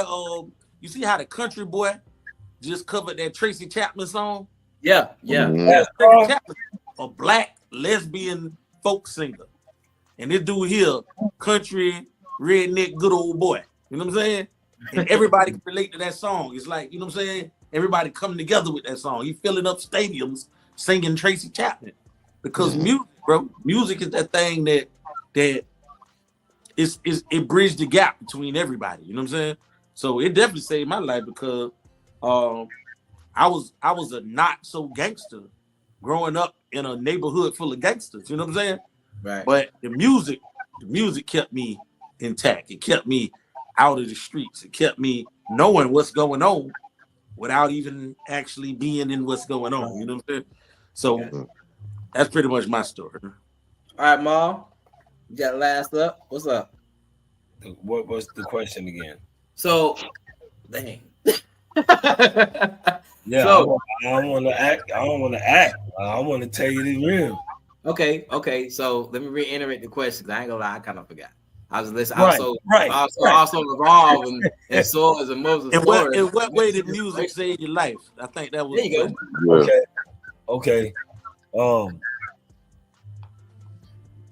In many ways, music saved my life because hip hop, rap culture, it raised me literally. I lost both of my parents when I was 18 years old, and everything I basically done in concerns with hip hop music is so I can have a vice to live on their legacy, to keep their name alive, to keep what they made relevant.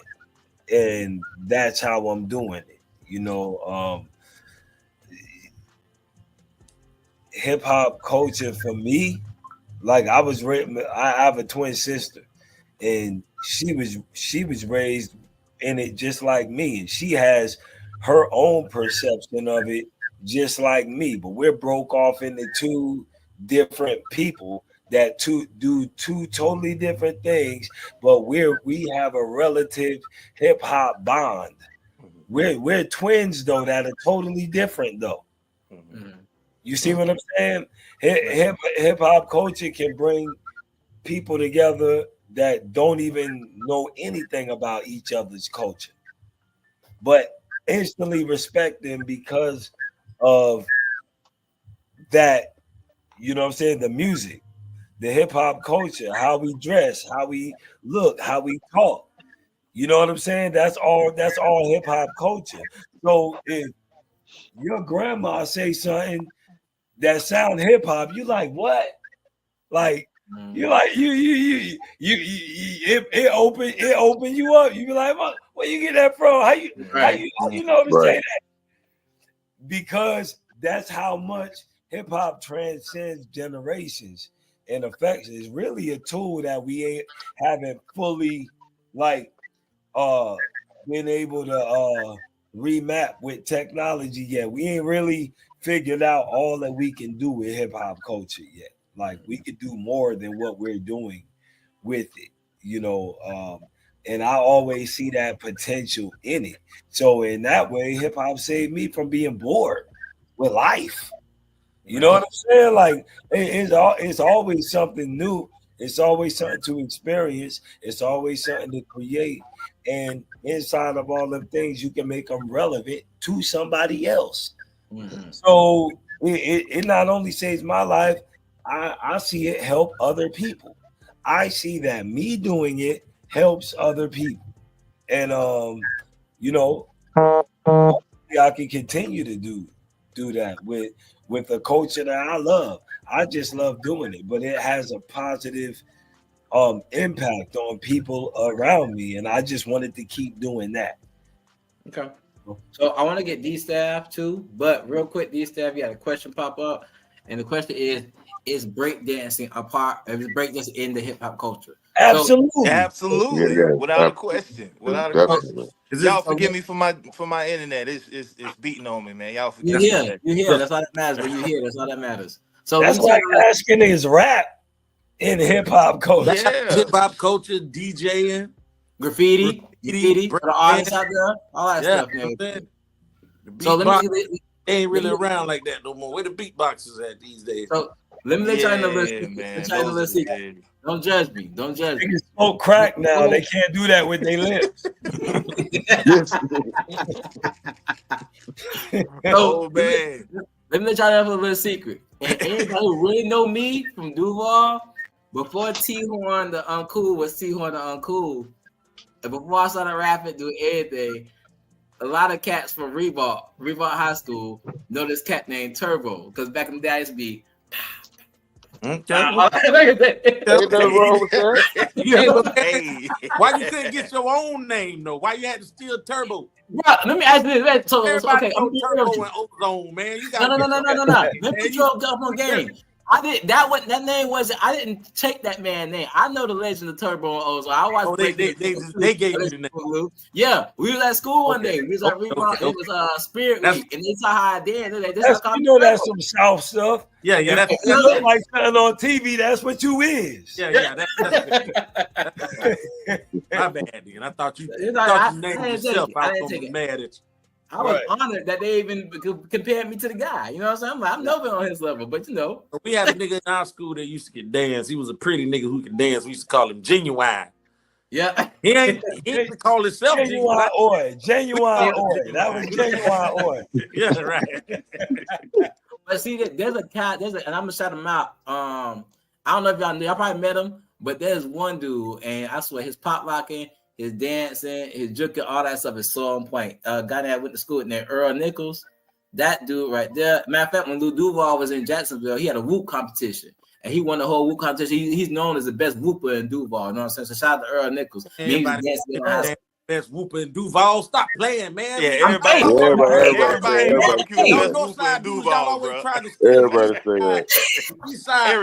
barbecue. Y'all ain't got no culture like the out east. You know what I'm saying? Y'all be trying to steal out there. The whoop come from out east, man. You can't be better than the Stop all that Reebok talk, man. Hey, I got some Northside niggas that are very Jackson, we're not gonna do this side stuff. Everybody know the two Jackson Duval brands of Reebok. Don't do that.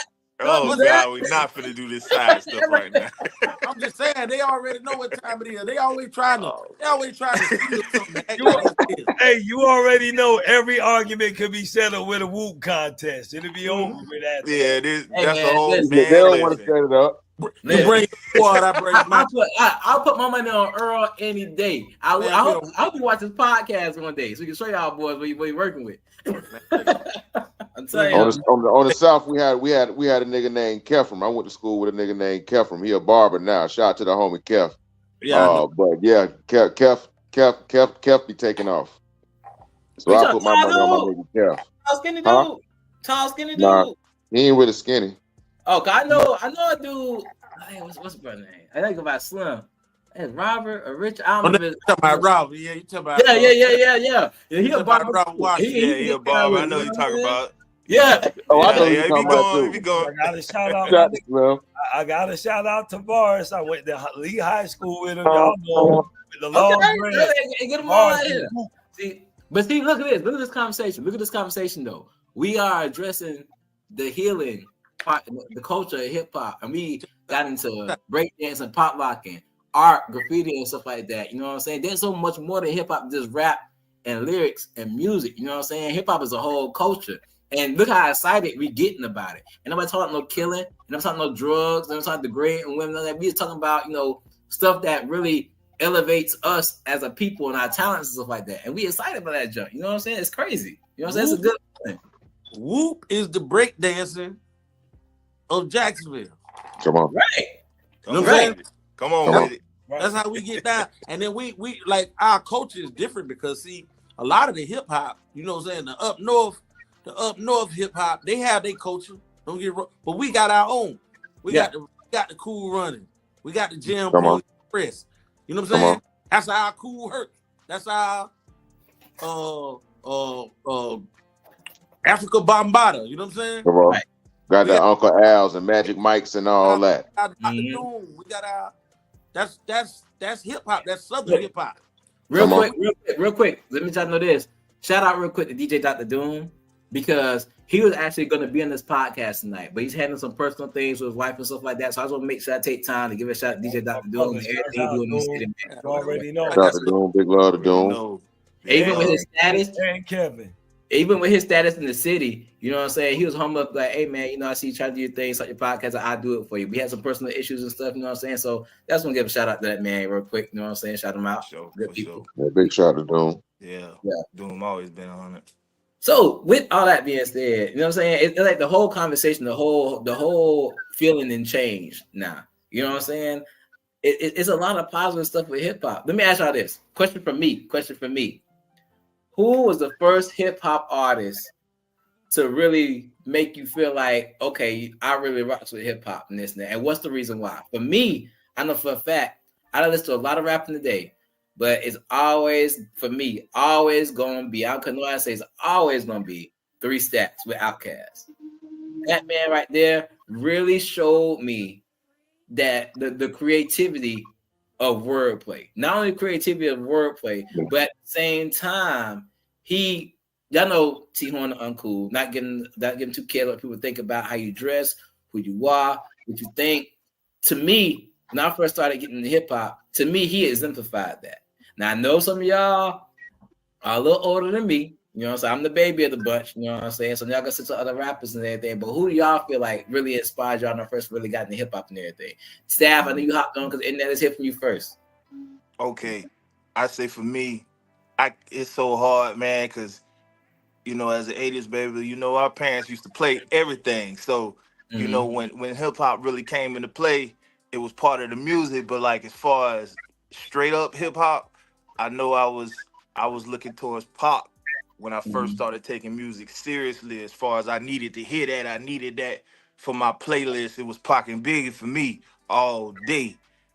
Besides the beef, but that was the biggest inspiration because I could feel the positivity. And when I was enraged, in the sports and everything, it was Pac and Biggie all day on my motion. I eventually gravitated to other sides of music like the East Coast, and you had Hot Boys all day because I'm from the South. But it was Pac and Big first for me though. Okay, what about you, Mo? What you got? So, like a lot of people came into hip hop in their teenage years and they, you know what I'm saying, or in their preteens. I'm a baby of hip hop. Okay, like, I got videos of me being 2 years old and 3 years old, rapping songs word for word. And my guy was LL Cool J. Okay, I ain't mad at that. I rock LL Cool J too. Like top 5 in the hip hop. No top 5. So once I got into LL, then I got into Cool Mo D because my name was already Mo. So I got into Cool Mo D. I got into Rakim. I got it. So I'm one of them babies. Now Well, I'm not old. I was a kid listening to them. You just have more experience many years. Yeah, but shoot, I'm a Giants fan. I was a Giants since Lawrence Taylor. I remember, you know what I'm saying? Like my child, I'm loyal to what I grew up with. You know what I'm saying?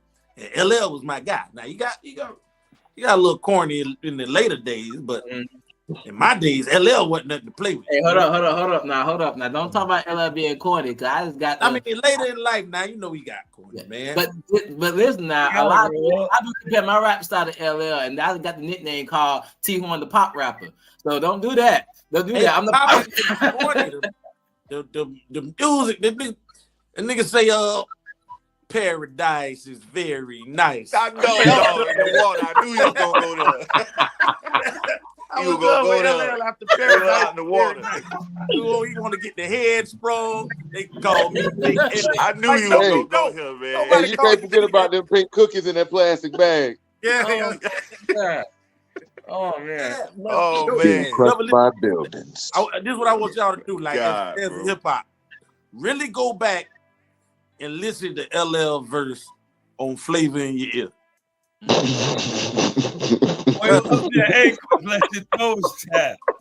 When the nigga was talking about, it come in like I don't know what he was talking about the whole song. He was putting there with Craig Mack, Big E, Keith Murray, and all that. And he in there like, here shit, blue.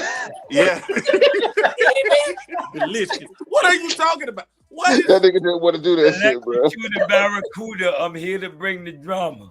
Yeah, I tongue kiss a piranha and I electrocute a barracuda. Like, what are you talking about, bro? You ain't it no more, LL. Oh my god. That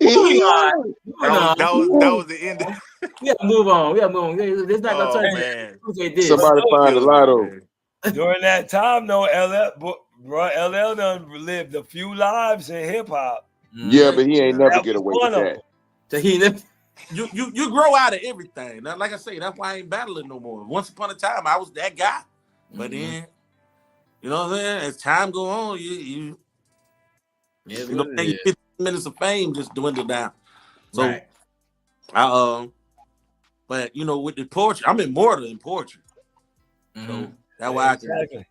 Yeah, because in the game, like the game don't change over that much. You can keep your fan base, but like me and Swords, we go talk to these kids all the time.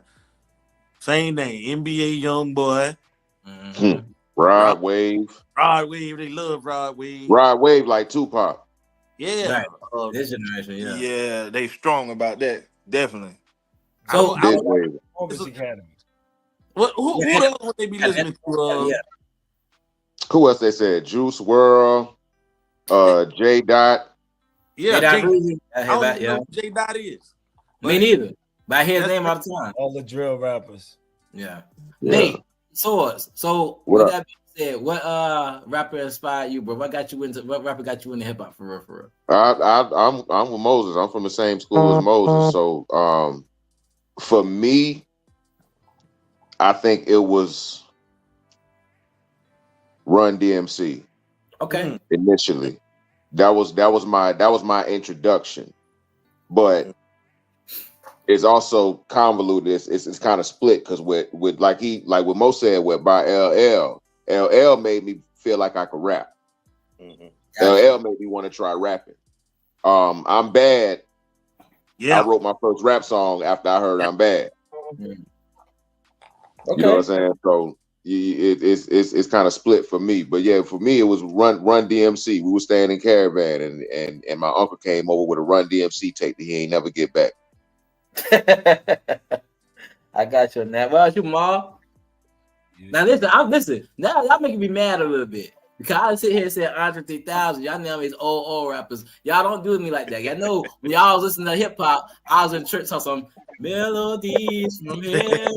I got in the game a little late. You know what I'm saying? So y'all can't stop doing me like that. But Mom, let you go ahead and do your thing, bro. What artist inspired you, bro? You talking about these two brothers right here? I fuck with them because my bad, but their exquisite taste in music in general, and the name I'm gonna say when I started thinking technically about rap, like and not just I already know you for the say. Not just a party type of thing or a vibe. I like it. It's that when I started thinking about technicalities in it, I would say LL, but my person that stands right beside him is Big Daddy Kane. Big Daddy Kane made me think about technicalities and the complexities of a rap flow. Oh yeah, hell yeah. And so that's what made me really want to rap. I thought you were gonna go with Rakim. Yeah. But look, Big Daddy inspired all so many people, bro. Like I'm with you, Marl. Even Rakim. Like what I'm saying, you gotta really one day this man will be recognized for the person he is. And we already recognize Big. Yeah, we already recognize Kane. But let me tell you what happened with Kane. I can talk about it later. Let's get it. We're gonna get it. Ain't no half stepping, bro. Ain't no half stepping, bro. What? Come on. Go ahead and let it out. Nah, put it out, not Mo. Go ahead. I'm saying Kane had the same trajectory, a worse trajectory as LL. What happened is, he went. See, sometimes when people try and get commercial, Kane started trying to appeal to the ladies and shit, and he got corny. He got corny early. You gotta understand, like, all rappers are doomed to corniness. If you become a popular rapper, you are doomed to corniness unless you stop. Look, I'm not doomed to doing a photo spread with a box of chocolates in my lap, corny though. Hey, but so you're you not see the that? type of rapper. Respect. You said it right. You said rapping on the episode of That ain't gonna work with your marketing, Sword. You said it exactly right. That ain't gonna work with your marketing. You said it exactly right. I said, so you gangster now. You like on the episode of Blippy one day. Watch the kid shows. Watch, you'll see. You say what now? In hip hop, the kid shows with Blippy. I'm telling you, your body. Marketing and selling shit, bruh. This was a pivotal time where niggas, it was type of things happened. But it was. Kane is Kane. He still did what he did. He still was a seed that made all other rappers rapping different. All other rappers start rapping different. I'm not taking away from his greatness. I'm talking about his trajectory. Yeah. Reason that we don't praise him like he should be praised, because we remember him doing Playboy and all that. You know what I'm saying? Yeah. And then he came right back to the hardcore in the middle of the 90s. He got corny for a little minute. You know what I'm saying? And Mo, I thought I saw you in the Playboy. You know what I'm saying? Look. If you saw me in the Playboy, you seen me talking Playboy shit. You ain't see me switch up. So that's gangster. Big Daddy Kane is gangster. Crazy. No, listen. You ain't see me being gangster, then jump on the Playboy. You saw me being player, then jumped on the Playboy. You see what I'm saying? Time out. God, I know we having a great conversation, but look at the question. Slid off the audience wants to hear y'all freestyle. Somebody, a beat from the drop. Anybody want to fall into the freestyle audience? Mar, you the fanatic. You can't hear the beat. Beat come up.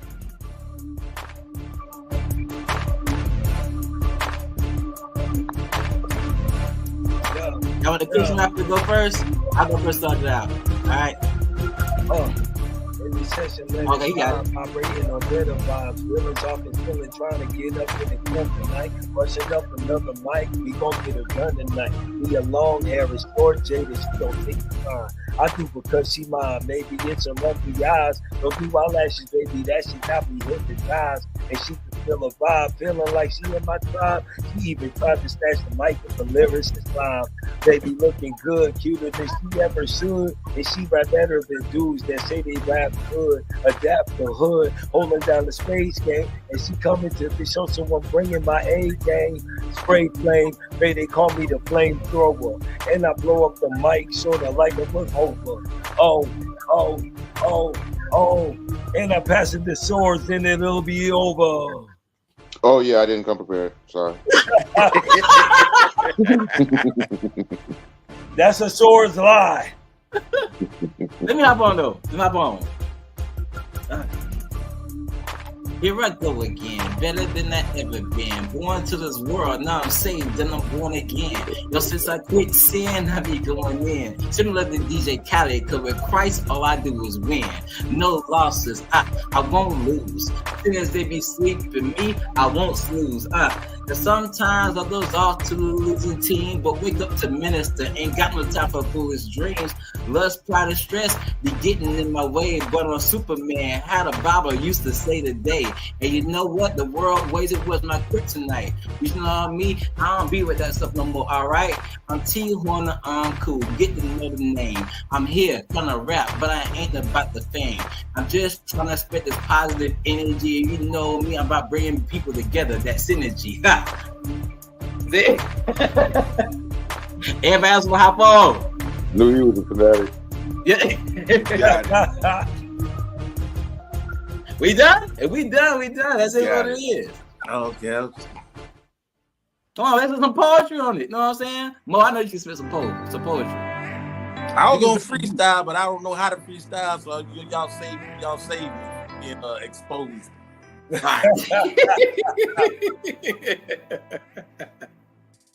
Yeah, wow, man. But look at this. This what I'm talking about though. See, it's hip hop, rap.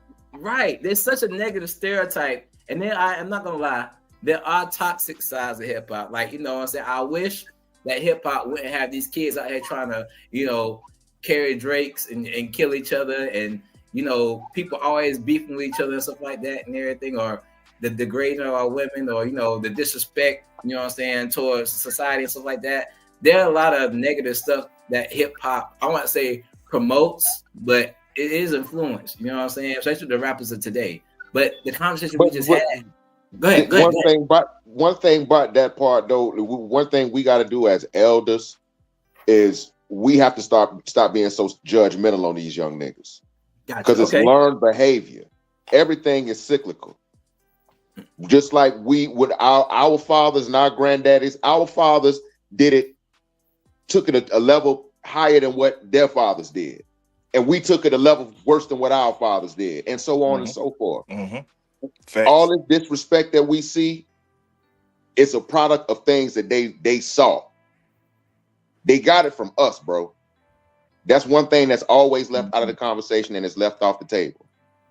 So if we're gonna be part of the problem, the least we could do is be part of the solution. Like we have to stand in the gap. We have to take some responsibility. So like you want to talk about the disrespecting of the dead and all that. Like we were shooting funerals up, flipping caskets, shooting people mama houses up, not giving people passes when they had their wife and their kids with them. Like they seen this from somewhere.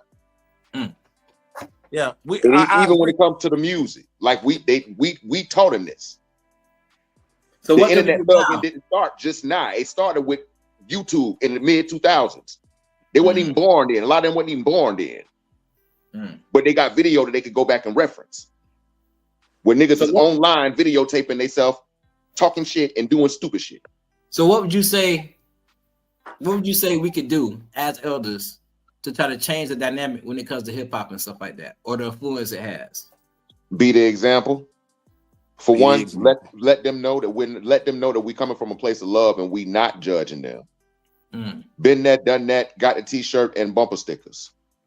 But we speaking from the other side, because we the generation that was told we wasn't gonna make it past 18. Right.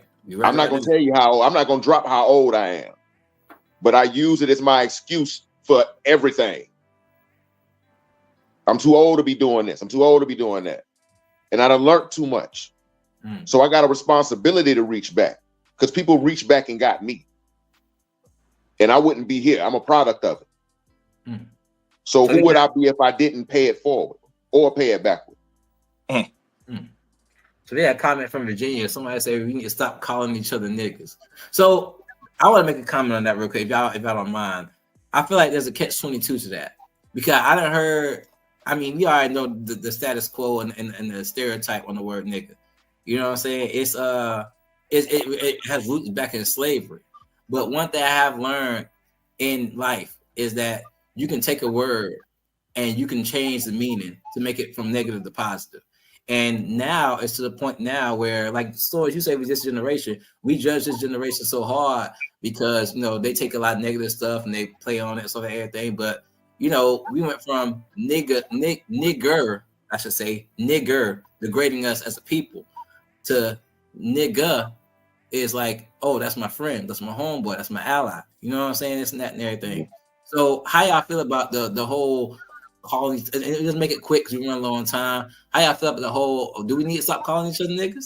Or one thing we need to do is we need to study language. That's one positive thing about hip hop is we can repurpose a meaning.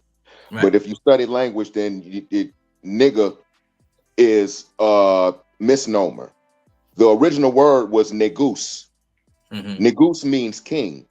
That's so the word was perverted. Look it up. Everything is Googleable. Look it up. It was repurposed and used against us. So that's one thing I say.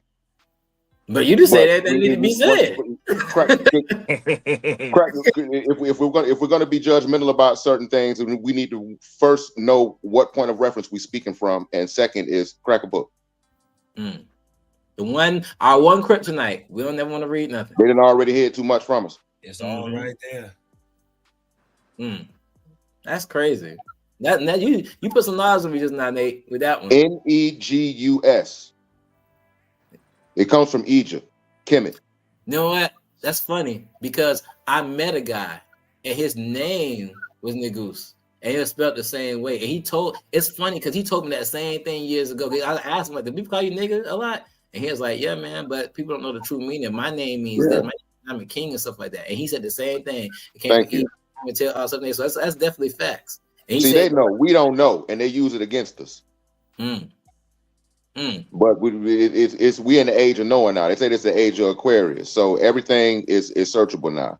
But you said age of Aquarius. Look at my wife real quick. She had Aquarius. She raising her glass to the Aquariuses and stuff like that on the side. Even that term, just shows that they knew. So, guys, real quick, we were rounding up to the last 10 minutes of the show. And it's like, I like that we end on this topic because this proves a point that, you know, even the negativity of the hip hop culture, it doubles back to the point it becomes a positive, to the point where we come to the conversation where we're talking about, you know, the toxicity of hip hop. And now we at the end of it talking about we need to read more, we need to study more. We know we talk about study language. I know for me, English was my favorite subject in school. You know what I'm saying? Because I'm able to study wordplay and how to talk to people and stuff like that. And it plays a lot into how I do hip hop and stuff right now. But I say this, even though the stereotype is negative, there's a lot of hidden gems in hip hop. There's a lot of positivity. There's a lot of gold in hip hop that people refuse to see because they're not taking the time to understand it, not taking the time to study it. You know what I'm saying? And I'm glad we came to that, you know, came to that conclusion and everything. But real quick, it was the last 10 minutes of the show. Everybody just, you know, take time to give the viewers your content information, tell us about your music, your events, and things you're doing and stuff like that and everything. So you want to go first? Did you end us on that great information you just gave us? Again, my name is Swords on most social media, Snapchat, TikTok, Instagram, SWORDZ904. I'm known for music. I have a few projects that are available online. One being the Lost Tapes. This is a compilation of a few classics that I'm known for. The next is a project called American God that's full of a bunch of sonic social issues. Real heavy, but a lot of dope shit on there. As well as a few films that are online. You can watch. There's a comedy that we shot here in the city called Hey Stupid. and a gangster film that we shot in 2014 called Twisted. That's still doing numbers as we speak. And both of them you can watch on Tubi. And I'm working on a new film right now, as well as I may or may not have another project that's already mixed and mastered, ready to go. So we'll see how that goes. Good stuff. Mo, give us some information on what we can find you, any events or any poetry events and all stuff you got going on. Just let us know what they got. You know what I'm saying? So I'm on Facebook. It's Moses West. I ain't been doing a lot of events lately. I've been taking a little step back, but I'm gonna pop out real soon. Next month is my birthday. I'm gonna be 40 again, and yeah. So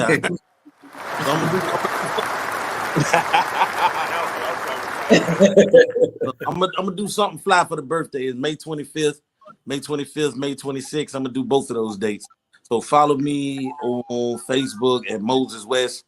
You follow me on Instagram at, this is a Christian program. I ain't gonna tell you how to follow me on Instagram. But I got some dope stuff coming up. We got the erotic paint and sip, and then we also got what we call the GAPS show. GAPS is an acronym. It's called Good Poetry Show. Okay. We bring the top poets from around the country. We only bring like 2 of them. We just let them rock out all night long. You know what I'm saying? So they can give you damn near the whole catalog. And you know what I'm saying? We feed the people. It's a lot of fun. So make sure you come check it out. If you into the arts, see, a lot of people say, you know what I'm saying, they looking for that kind of stuff. And then when they find out where it is, then they don't support it. So it disappear. Like they be mad at it, but you know, we need y'all to come through and support the arts here in the city, you know. Thank you for saying that too. That's a big thing. I say that all the time. You know, we need the support. You know, so we're trying to put people complain about not having that positive energy, but the people trying to put it out there, y'all don't support them. So make sure y'all support all these people here. Staff, I'm gonna go ahead and get your information, boss. Yeah, for sure. You can follow me at Team Red Room all the way across the board. You know, we're an artist development company, and we're continuously working. Man, we always behind the scenes. You see that little TRR, man, that's work from us, man. It's a whole plethora of producers, and we work from vocalists. And if you need any services, anybody, you holler at us, man. It's all about the great music. That's what's up. What's up? And Ma, I'll go ahead and sum it up and sum everything up, boss man. Damn, Maul Jones. Every first Wednesday, we are downtown at the Jacksonville Art Walk. The Lyricist Live, 13 years of open mic cypher downtown Jacksonville. No cursing, no violence. That's going on in May. It's the Mother May I edition. So I invite kids that, you know, you might have kids that are into rap or poetry. I let them have their time to shine. I give them the mic.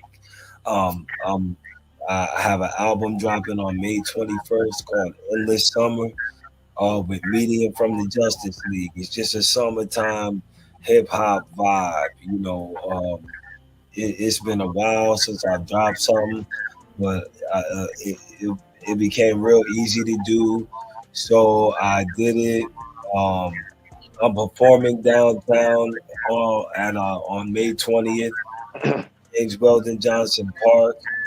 I wrote a poem that talks about Jacksonville's Juneteenth, and I'll be reciting that downtown. So I'm doing a lot of rap projects, street projects, book projects. Got a Shakespeare book coming out.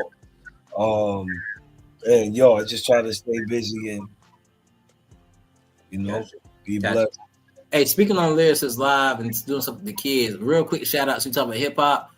My son Tyler, he's not, his brother ain't my son, but you know what I'm saying, at the same time, he is son to me because he related to my son. You feel me? Yeah. So shout out to Manny, who be out at Lyricist Live rapping. Yeah, money making Manny. Money making Manny. Yeah. Manny be out there doing our announcements, yo. Yeah, man. That's my son. That's my son's brother. That's my dude right there. Right, you know shout out to Rashana. You know what I'm saying? Yeah, baby mama right there. Sure enough. But with that being said, staff, shut up. Don't do that, staff. I see you over there. With that being said, also news. A couple days ago, T-Horne finally released my mixtape. After all these years sitting on music and stuff like that, if you go on YouTube, look up T-Horne, H-O-R-E, da Uncool. That's D-A, not T-H-E. T-Horne da Uncool.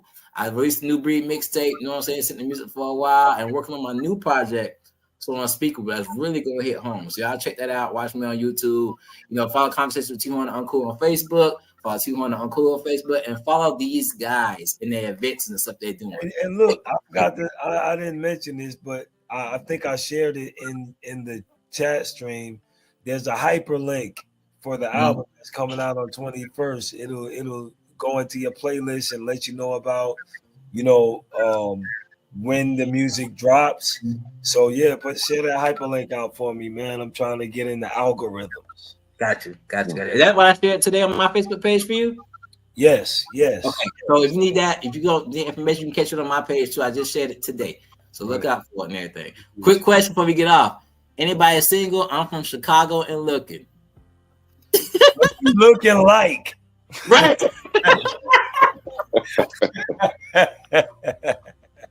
Hey, these men that gave y'all the contact information, look them up on there, man. Don't be trying to come on here. This ain't matchmaking with T-Horne. Oh, yeah, except my wife on the sideline saying, except for me, I'm off limits. Don't come in my inbox. Go in their inbox. Don't come in mine. Get that man in trouble. Right. Hey, man, with that, this was a great show, man. I appreciate y'all boys coming and giving y'all insights on hip-hop, the negative stuff, the positive stuff. But the main thing, just turning around, giving y'all experiences, you know what I'm saying, giving y'all opinions, and turning this thing to a whole positive thing. I think the common consensus here is that hip-hop ain't toxic. Hip-hop is healing. Hip-hop is positive. It's all about how you take it in. But even if you're taking the toxicity of it, there's still some healing and positivity in it. Can we agree on that? There you go. Definitely. There you go. Hip-hop, healing, and toxic. Yeah. Hey, we're gonna it's all of that. It's listen, I just want to say it's all encompassing. You right. And I just want to say before we go, man, this man Swords right here and this brother Moses West. I've been doing this thing in this city for so many years with these brothers, man, and I respect them to the utmost. And I'm so glad you got me on a podcast with these two right here. You know, it's easy to have a conversation because we never gonna agree. You know how you heard with Moshe. Boy, we gonna do it in fashion. We gonna do it in fashion and style. You know what I'm saying? And that's what really hip hop is all about. You know what I'm saying? I love my brothers, man. I love y'all, man. Y'all have a good night, man. And it was good stuff talking to see y'all for real. I'm gonna catch you with all y'all boys now. I'll see you in the next artwork, my boy. Yeah, for real. So with that being said, y'all, this has been Conversation with T-Horne da Uncool. Thank y'all for watching. I hope y'all got some positive insight. And with that said, be blessed, be uncool.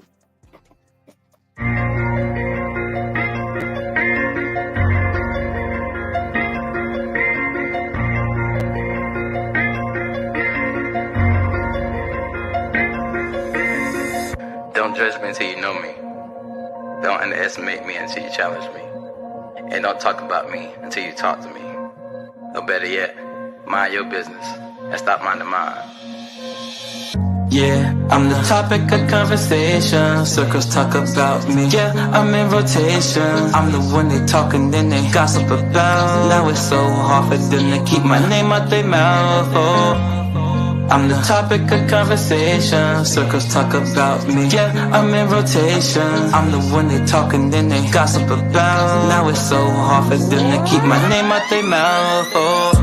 My name coming out must taste good if you keep it in your mouth. Got something must for you if you go down south. I'm just playing. What the heck you talking about, huh? Why you worry about who wanna date, huh? Why on the main course on your plate, huh? Why everything concerning me gotta turn to be argument or debate, huh? Is he a Christian religion? Has he forsaken? He just was dating her. How many women he dating? Had another kid? That nigga don't know when to stop. I heard he smoking, getting high. Boy, that fell from the top. See what I learned. This your concern. This is all about me. Y'all gossiping, made me look at y'all like female dolls in heat. But let's make something concrete. I'm seasoned, yes indeed. Y'all must like the recipe, cause y'all all on my meat. Yeah. Yeah, I'm the topic of conversation. Circles talk about me. Yeah, I'm in rotation.